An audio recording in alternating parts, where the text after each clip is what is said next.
दोस्तों, आप देख रहे हैं नॉलेज लाइव और मैं देख रहा हूँ बिहार बोर्ड 10वीं परीक्षा के लिए नॉन हिंदी किस लय से ऑब्जेक्टिव क्वेश्चन। आज हम लोग देखेंगे चैप्टर 12 विक्रमशिला और क्वेश्चन नंबर 1 है विक्रमशिला विश्वविद्यालय के प्रांगण में कितने विश्वविद्यालय थे। Option A 4, B 5, C 6, D 7। तो आंसर है सी 6। इस तरह से क्वेश्चन नंबर 2 है विक्रमशिला में कितने अध्यापक रहते थे, यानी कितने अध्यापक उसे पढ़ाते थे। Option A 500, B 1000, C 1500, D 2000। तो दोस्तों इसका आंसर है बी 1000 अध्यापक पढ़ाते थे। अगर आप लोग को क्वेश्चन समझ नहीं आता आप लोग किताब देख करके पढ़ सकते हैं लोग, उसके बाद से ऑब्जेक्टिव क्वेश्चन बनाने लिए बहुत ही वीवीए क्वेश्चन है। इस तरह से क्वेश्चन नंबर 3 है विक्रमशिला के प्रांगण में कितने महाविद्यालय विद्यमान थे। ये क्वेश्चन नंबर 1 है, इस दोबारा रिपीट हो गया है। अच्छा है, आप लोग को याद रहेगा। ऑप्शन ए 10, बी 5, सी 6 या डी 2। तो आंसर है सी 6। इस तरह से क्वेश्चन नंबर 4 है विक्रमशिला में पुरातत्वविद खनन के दौरान भूमि स्पर्श मुद्रा में किसकी प्रतिमा प्राप्त हुई है।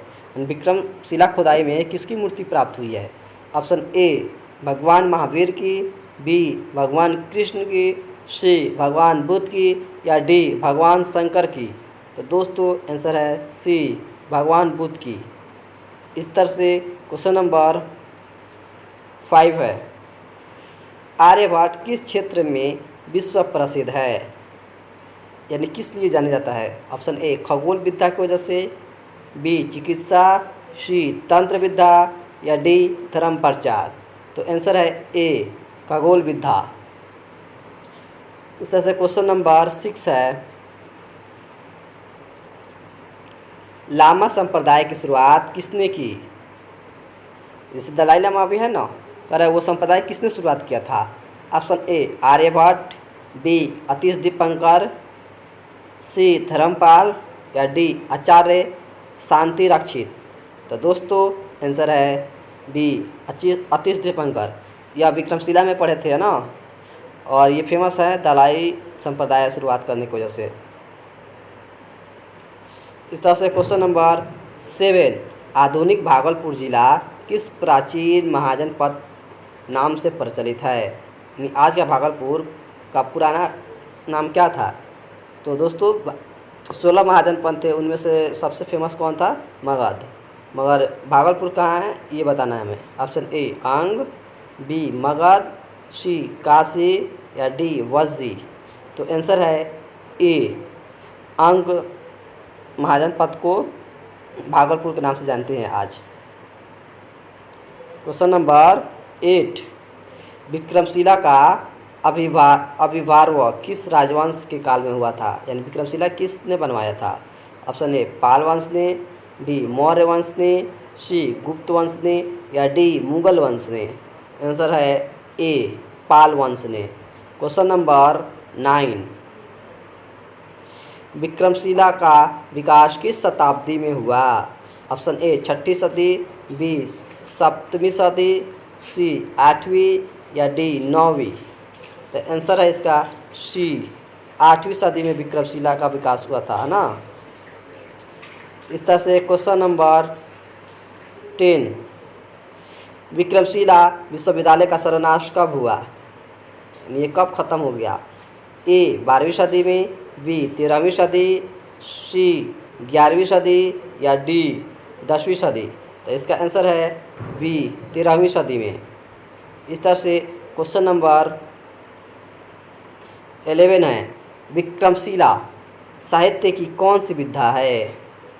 कहानी, बी निबंध, सी एकांकी या डी जीवनी।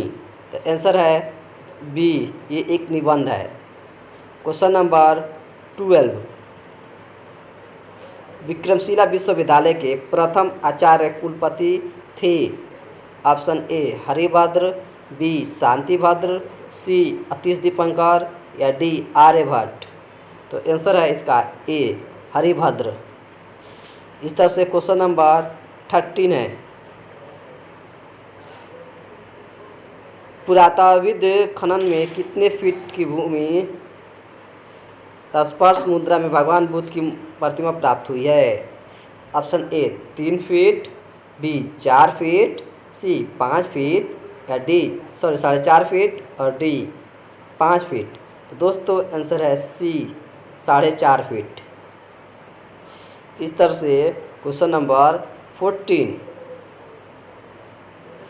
13वीं सदी के आरंभ में किसके आक्रमण के कारण विक्रमशिला विश्वविद्यालय का सर्वनाश हो गया? यानी किसने आक्रमण किया था इस पर? ऑप्शन ए मुगलों ने, बी तुर्कों ने, सी मंगोलों ने या डी यहूदियों ने। तो इसका आंसर है बी तुर्कों ने। इस तरह से क्वेश्चन नंबर 15, 10वीं 11वीं सदी तक पूर्वी एशिया का एक उत्कृष्ट शिक्षा केंद्र बन चुका था, यानी क्या बना था? ऑप्शन ए नालंदा विश्वविद्यालय, बी विक्रमशिला विश्वविद्यालय, सी तक्षशिला विश्वविद्यालय या डी दिल्ली विश्वविद्यालय। दोस्तों आंसर है बी विक्रमशिला विश्वविद्यालय। दोस्तों इस चैप्टर से इतना ही।